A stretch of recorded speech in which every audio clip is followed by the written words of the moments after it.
Hello friends, welcome to my channel. आज हम बात करने वाले हैं वेटो स्विच गियर एंड केबल्स के बारे में। ये मेरा सेकंड वीडियो है ये शेयर के ऊपर, ये कंपनी के ऊपर। तो इससे पहले ये वीडियो मैंने बनाया था 19 दिसंबर को, ठीक है। तो दिसंबर के बाद इसके प्राइस में बहुत चेंजेस आए हैं और वो चेंजेस क्यों आए हैं ये सारी चीज़ें हम देखेंगे, ठीक है। तो इस पर मैंने पहले कंप्लीट वीडियो बनाया था, चाहिए तो आप वो पहले का वीडियो भी देख लेना। उसके बारे में मैंने क्या बताया था, कैसे बताया था, पूरा एनालाइज करके बताया था।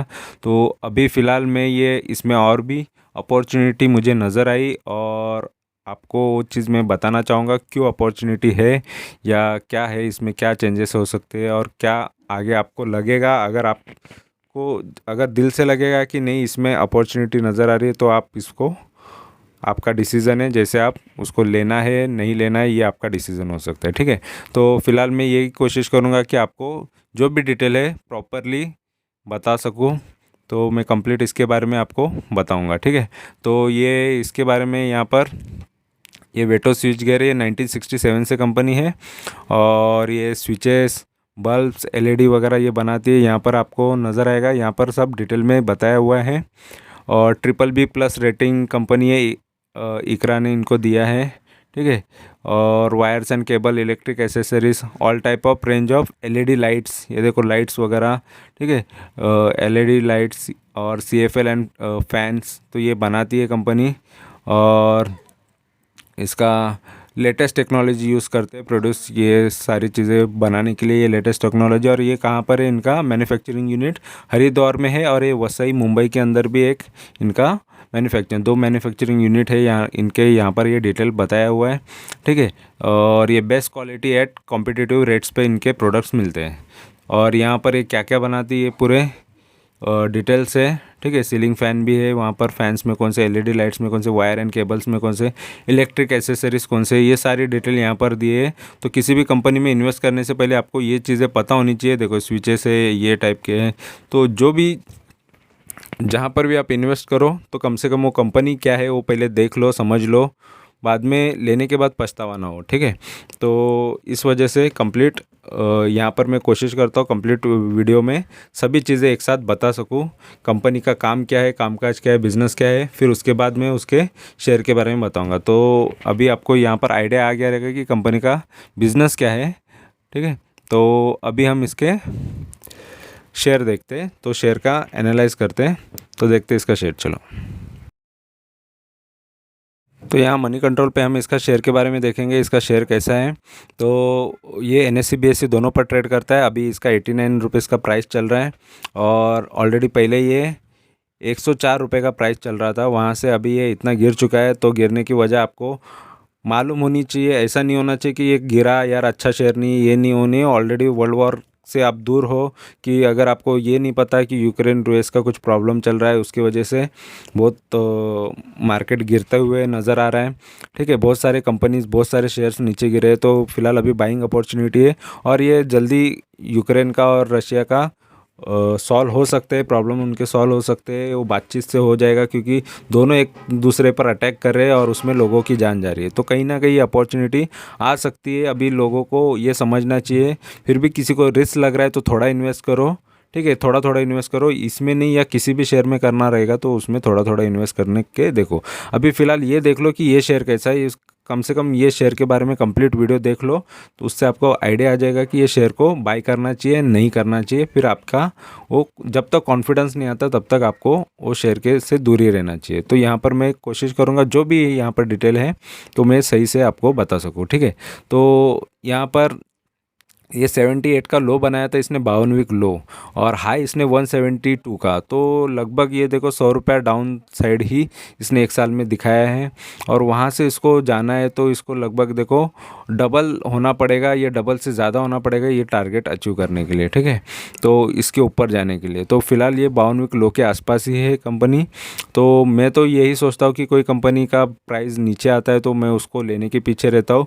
और वो लेने की वजह भी और भी होती है, ओनली ये गिरना ही नहीं, तो उसके फाइनेंशियल्स भी देखना पड़ता है और उसका बिजनेस देखना पड़ता है। तो सारी चीज़ें मैं आपको यहाँ पर दिखाने वाला हूँ। और यहाँ पर शॉर्ट एनालाइज कर लेते हैं। तो इसमें देखो स्ट्रेंथ भी अच्छा है, 7 स्ट्रेंथ है, जिसमें company with high TTM EPS earning per share में ग्रोथ है, अच्छा है ये बता रहा है। 7 ऐसे स्ट्रेंथ है जिसमें से एक ये बताया हुआ है। 2 वीकनेसेस है जिसमें नेट कैश फ्लो कम हो रहा है। कैश फ्लो होना चाहिए कंपनी में, कैश आना जाना चाहिए, तो कैश फ्लो कम हो गया है। ठीक है, तो और इसके वजह से not able to generate cash वगैरह यहाँ पे बताया होगा। तो कम अपॉर्चुनिटी यहाँ पे क्या बताया है कि ये पी इसका सस्ता है।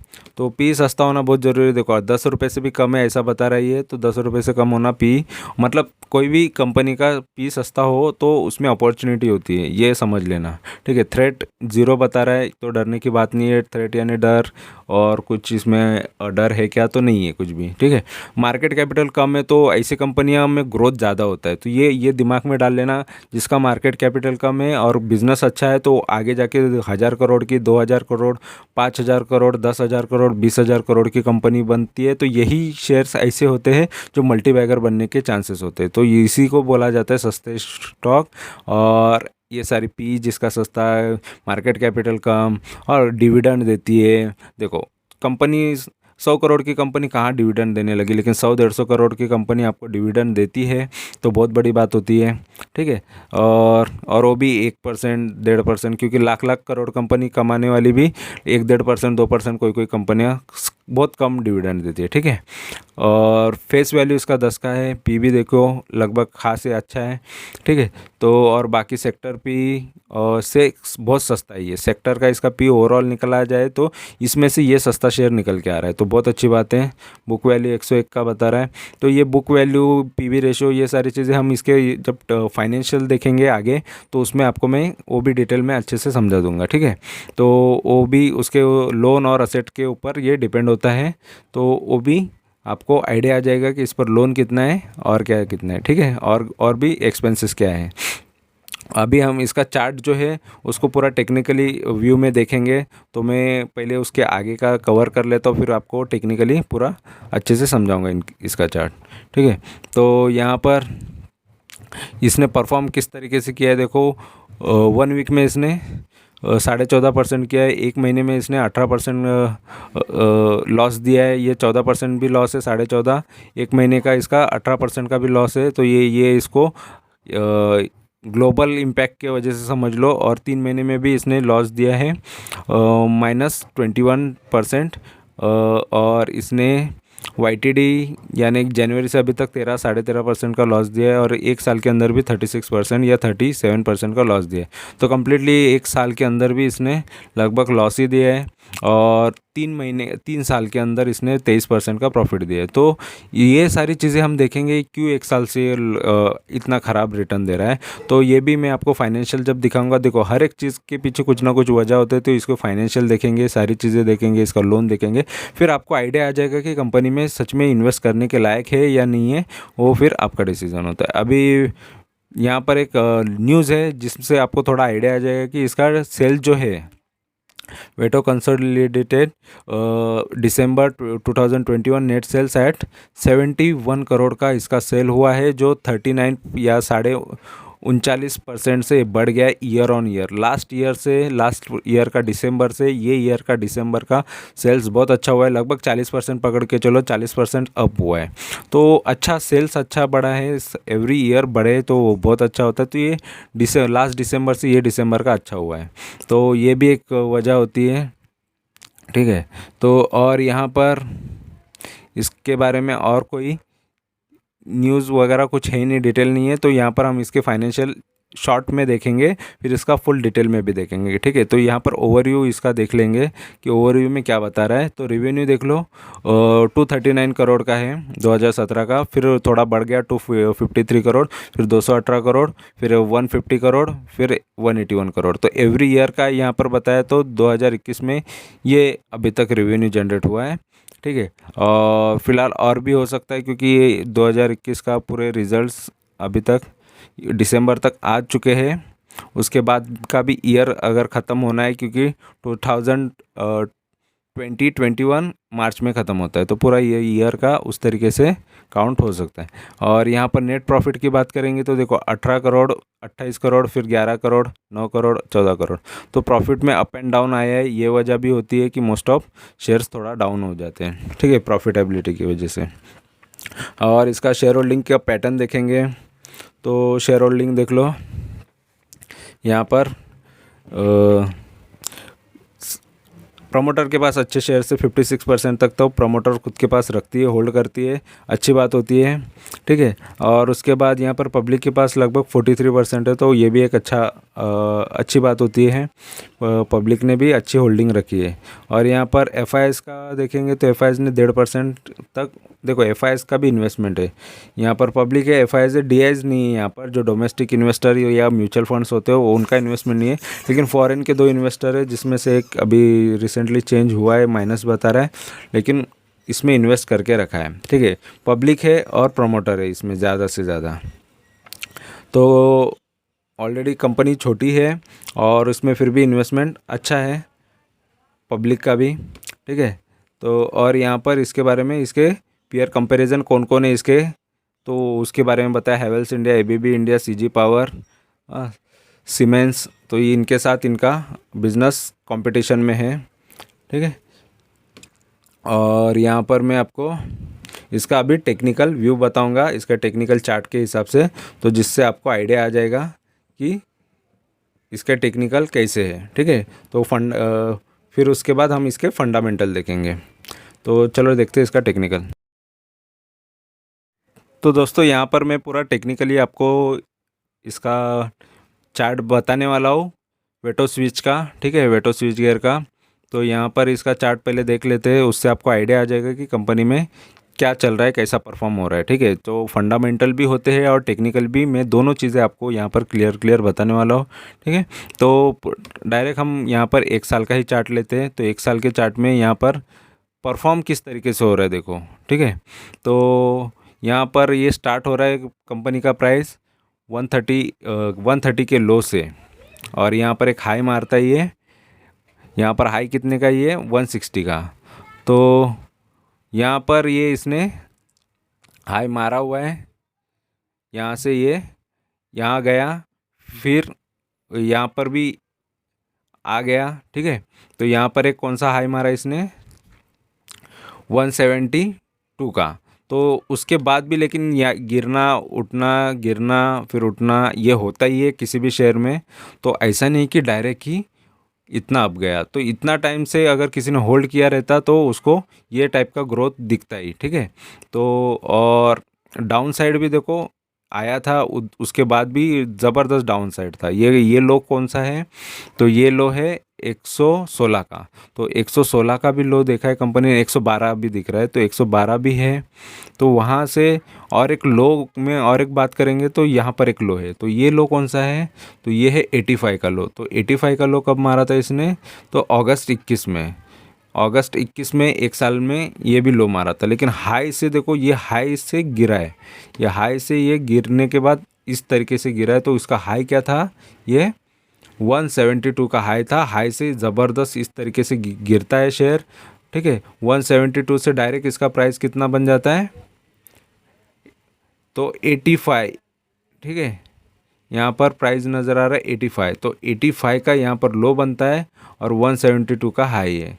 तो ये सारी चीज़ें होती है किसी भी शेयर में, लेकिन परफॉर्म देखो किस तरीके से करता है। फिर उसके बाद कोई लो पे ख़रीदता है, यहाँ पर लो पे ख़रीदता है तो उसको एक थोड़ा उछाल मिलता है, फिर थोड़ा डाउन साइड आता है, फिर एक उछाल मिलता है, और बीच में एक बार डिविडेंड मिल जाता है।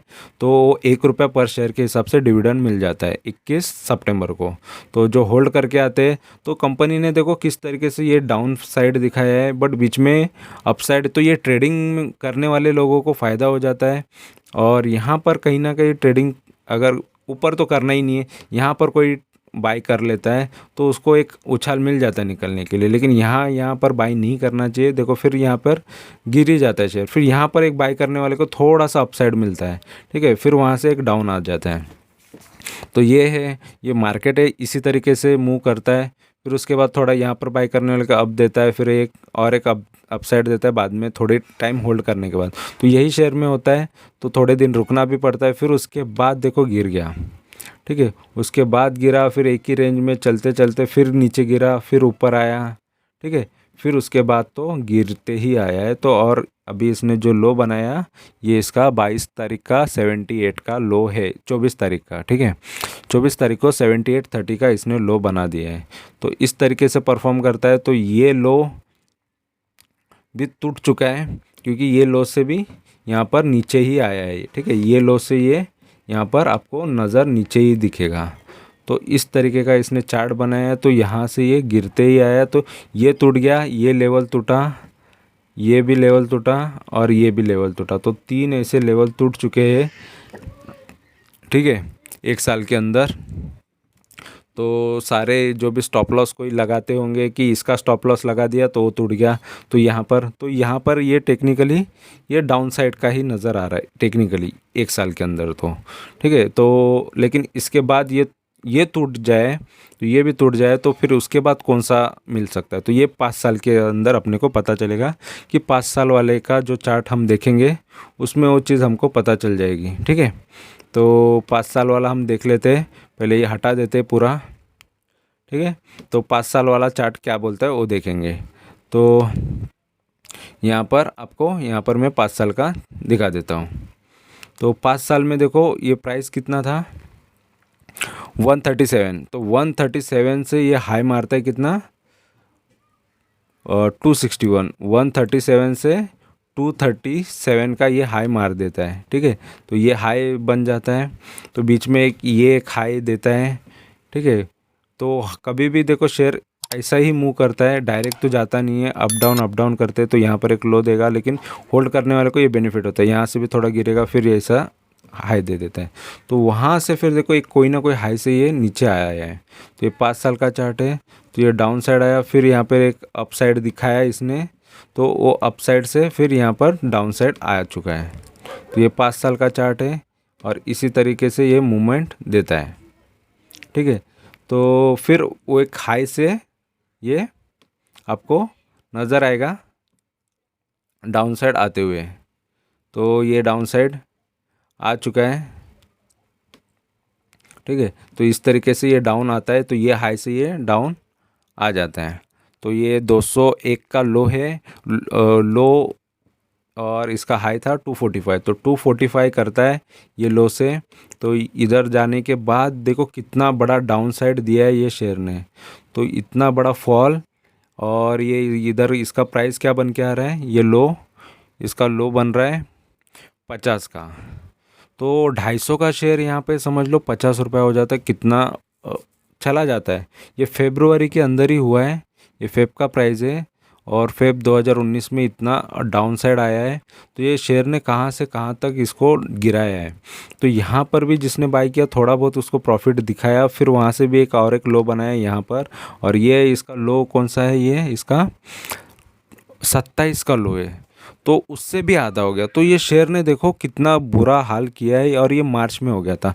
फिर 27 का शेयर को इसने देखो मार्च में जिसने जिसने बाई किया उसको ये लेवल का प्रॉफिट दिया, और यहाँ पे ये प्रॉफिट जो है तो मैं दिखा देता हूँ, ये प्रॉफिट है 160 का। तो 27 का शेयर 160 हो जाता है, मतलब ये मल्टीबैगर रिटर्न ही इसको बोलते हैं, ठीक है। तो ये मल्टीबैगर हो गया। फिर थोड़ा सा देखो कहीं ना कहीं फिर करेक्ट तो होगा, स्पीड में भागते गया, देखो कहीं गिरता हुआ नज़र नहीं आया, यहाँ पर थोड़ा एक ही रेंज में चलता हुआ नज़र आया, फिर भागता है। तो ये शेयर की हिस्ट्री होती है, कोई शेयर किस तरीके से भागेगा आपको पता भी नहीं चलेगा, ठीक है।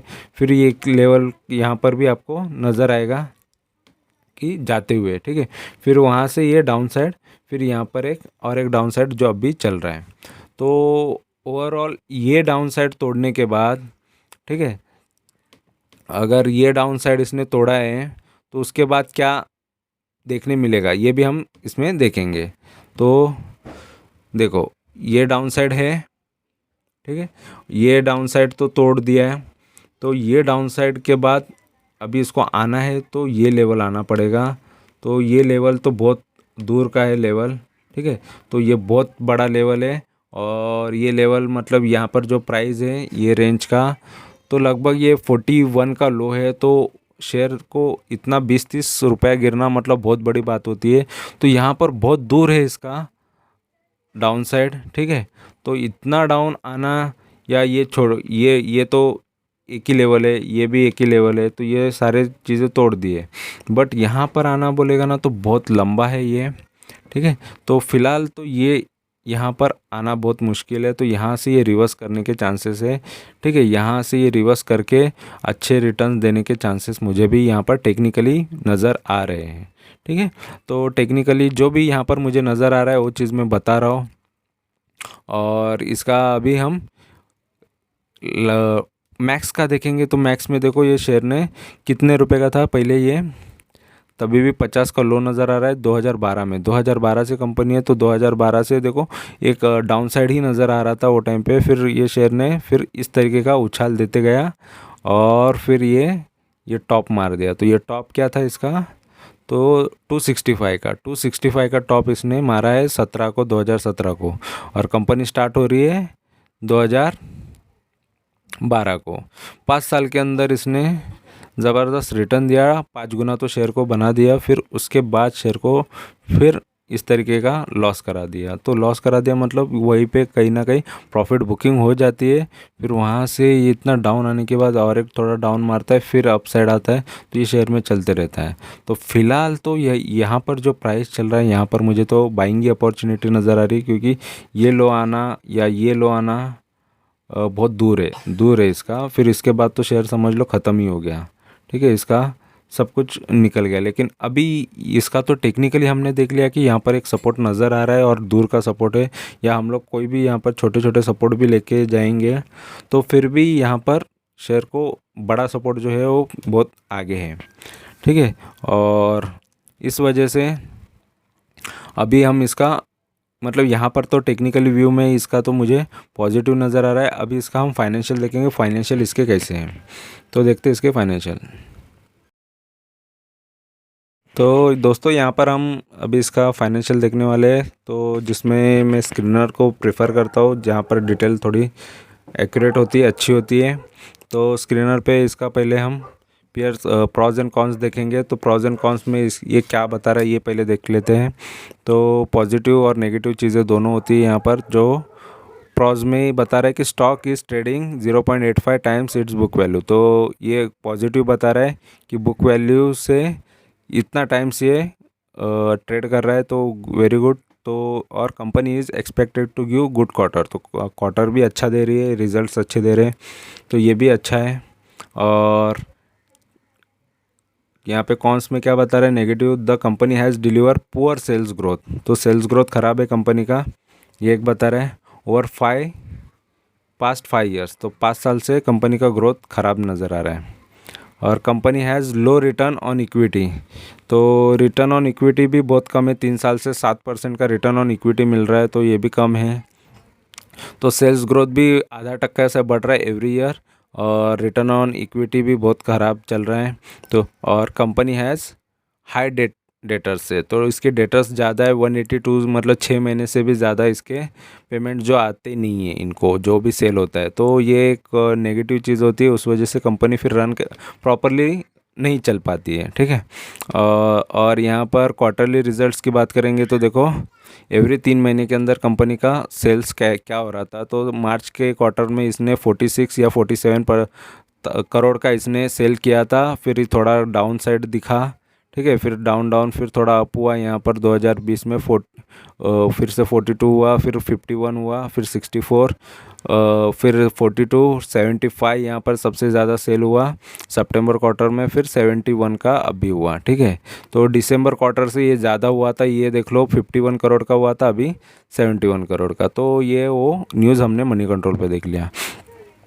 या ये तो क्वार्टर का ये क्वार्टरली है, ठीक है। तो क्वार्टरली ईयर ऑन ईयर ये है दिसंबर, और यहाँ पर एक्सपेंसेस उसी हिसाब से देखो, कंपनी का एक्सपेंसेस भी बहुत ज़्यादा है, तो इतना ज़्यादा नहीं होना चाहिए। तो 42 करोड़ का तो एक्सपेंसेस होता था।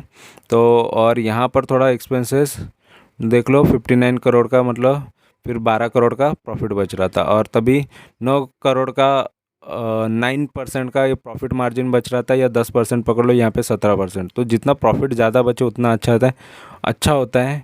और अदर इनकम तो बहुत ही कम है, ठीक है, 11 लाख या 25 लाख इस हिसाब से है। और इंटरेस्ट पेमेंट देख लो तो यहाँ पर 1.15 करोड़ का ये इंटरेस्ट पेमेंट करती थी, अभी भी 1 करोड़ का इंटरेस्ट पेमेंट इनको करना पड़ता है। और नेट प्रॉफिट देखो 1 करोड़ का बच रहा है, तो 1 करोड़ का प्रॉफिट कर रही है, अभी 8 करोड़ का कर रही है ये क्वार्टर में। तो प्रॉफिटेबिलिटी यहाँ पर बढ़ती हुई नज़र आई है, ठीक है, क्वार्टर में।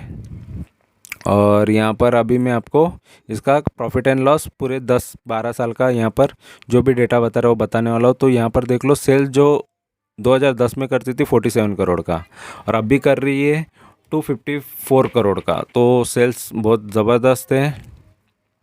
एक्सपेंसेस देखो 41 करोड़ का एक्सपेंस होता था और 6 करोड़ प्रॉफिट बचता था, ऑपरेटिंग प्रॉफिट। और अभी 220 करोड़ का एक्सपेंसेस हो रहा है और 34 करोड़ का ऑपरेटिंग प्रॉफिट। तो तभी 12% था वो ऑपरेटिंग प्रॉफिट, अभी 13% है, तो कम है। अदर इनकम तो पहले कुछ भी नहीं था, फिलहाल अभी 2 करोड़ का अदर इनकम भी आता है इनको। इंटरेस्ट तभी 1 करोड़ देती थी, अभी 4 करोड़ दे रही है साल का। और यहाँ पर नेट प्रॉफिट की बात करें, 4 करोड़ का नेट प्रॉफिट होता था, अभी 20 करोड़ का प्रॉफिट कर रही है कंपनी, ठीक है। और यहाँ पर बैलेंस शीट की बात करेंगे तो देखो, इसका बोरोविंग में मेन मैं समझता हूँ कि इसका बोरोविंग देखो, कर्जा कितना उठाया था, 24 करोड़ का कर्जा उठाया था, अभी 39 करोड़ का है। तो ये सारी चीज़ें बैलेंस शीट में ये चीज़ें मेंटेन रहेगी कि कंट्रोल में रहेगी, तो बहुत अच्छा होता है कि कर्जा लोन वगैरह है वो कंट्रोल में होना चाहिए। तो 39 करोड़ का अभी भी लोन है, ठीक है, कंपनी पे।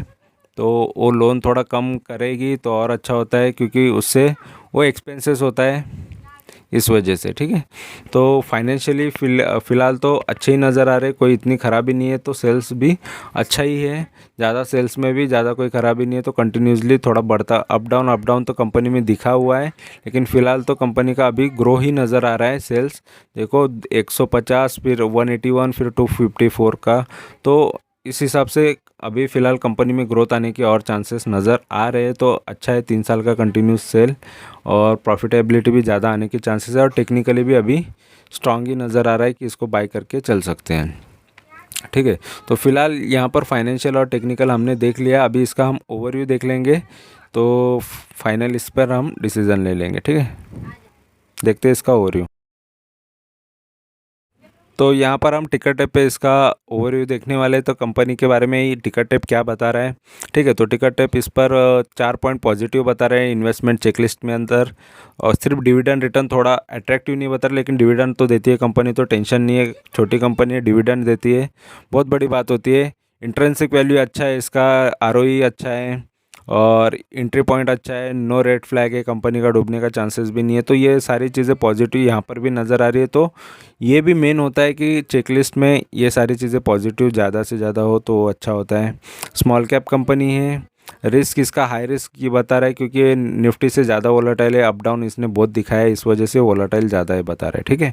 और बाकी सारी चीज़ें तो इसके परफॉर्मेंस अगर देखेंगे तो 1 ईयर में देख लो, इसने डाउन साइड ही कंप्लीट दिखाया हुआ है। तो 40% का डाउन साइड, और 5 साल का इसका लगभग 37% का इसका डाउन साइड है। और मैक्स की बात करेंगे तो मैक्स में इसने 71% का इसने प्रॉफिट दिया हुआ है, ठीक है। तो 76 या 77% का इसने प्रॉफिट दिया है लगभग 2012 से अभी तक। तो ऑलरेडी ये 26 का शेयर और 265 हुआ था, तब तक इसने बहुत ज़बरदस्त रिटर्न दिए थे। बट इसके बाद वो गिरने के बाद इसके रिटर्न्स कम हो गए, नहीं तो ये परसेंटेज बहुत ज़्यादा होता अगर ये ऊपर साइड ही जाता हुआ नज़र आता तो, ठीक है। अप डाउन करते करते ये ऊपर साइड ही रहता तो आज ही इसके रिटर्न्स बहुत तगड़े होते हैं। बट ये उसके बाद ये गिरा है, इस वजह से इसके रिटर्न थोड़े कम नज़र आ रहे हैं, ठीक है। एसआईपी अगर कोई करता तो उसको 11% या 11.5% का प्रॉफिट हो ही जाता, तो मतलब वहाँ पर भी कोई लॉस में नहीं होता। तो लॉन्ग टर्म और एसआईपी वाले कोई इसमें प्रॉफिट में ही है, और बाकी जो भी है शॉर्ट टर्म से लॉन्ग टर्म में, मतलब ज़्यादा से ज़्यादा साल जो स्टार्टिंग से लेके रखे उनको वो प्रॉफिट में रहते हैं। और फिलहाल 2-3 साल से जो लेने वाला है वो, या 5 साल भी लेने वाला है वो लॉस में ही रहता है, ठीक है। तो फिलहाल यहाँ पर अभी तो बाइंग अपॉर्चुनिटी मुझे नज़र आ रही है और ऑलरेडी ये स्टॉक मेरे पास है, तो इसमें से भी मैं प्रॉफिट करते हुए आपको नज़र आऊँगा। तो वो भी प्रॉफिट बुकिंग का वीडियो मैं हर एक वीडियो डालता ही हूँ जो जिसमें मैं प्रॉफिट लेता ही हूँ, तो इसमें भी प्रॉफिट लूँगा। और ऑलरेडी अभी क्राइसिस की वजह से बहुत सारे शेयर्स गिरे थे, तो फिलहाल इस वजह से मुझे तो हमेशा अपॉर्चुनिटी नज़र आई है। कोविड के टाइम पे भी जब लॉकडाउन लगा था तभी भी बहुत सारे शेयर गिरे, तभी भी मैंने अपॉर्चुनिटी समझा था और तभी भी अच्छा खासा प्रॉफिट हुआ था, और अभी भी मुझे वही नज़र आ रहा है। फिलहाल तो चीज़ें अगर संभलती हुई नज़र आ रही है, न्यूज़ में थोड़ी पॉजिटिव बातें हो रही है कि अभी वो बोल के या बातें करके वो अपना प्रॉब्लम सॉल्व कर लेंगे, बातचीत से प्रॉब्लम सॉल्व करने वाले हैं।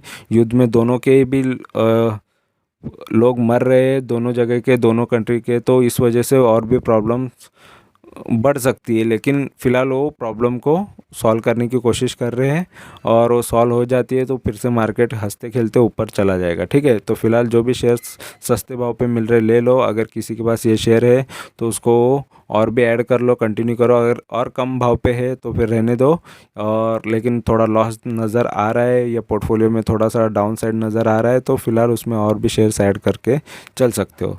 तो इस पर मेरा यही पॉजिटिव व्यू रहेगा। बाकी आपकी मर्ज़ी, आपको लेना है नहीं लेना है, लेकिन मैं ये शेयर में इन्वेस्टेड हूँ। ठीक है, और आपको इन्फॉर्मेशन अच्छी लगी है तो चैनल को तुरंत सब्सक्राइब कर लो। सब्सक्राइब करने में तो कोई घाटा नहीं होता, इन्फॉर्मेशन मिलेगी, और इन्फॉर्मेशन लेने के बाद आपका डिसीज़न होता है कि उसको आपको क्या करना है। ठीक है, तो फिलहाल इन्फॉर्मेशन अच्छी लगी है तो तुरंत चैनल को सब्सक्राइब कर लो। तो thank you very much for watching my video. Thank you, bye bye.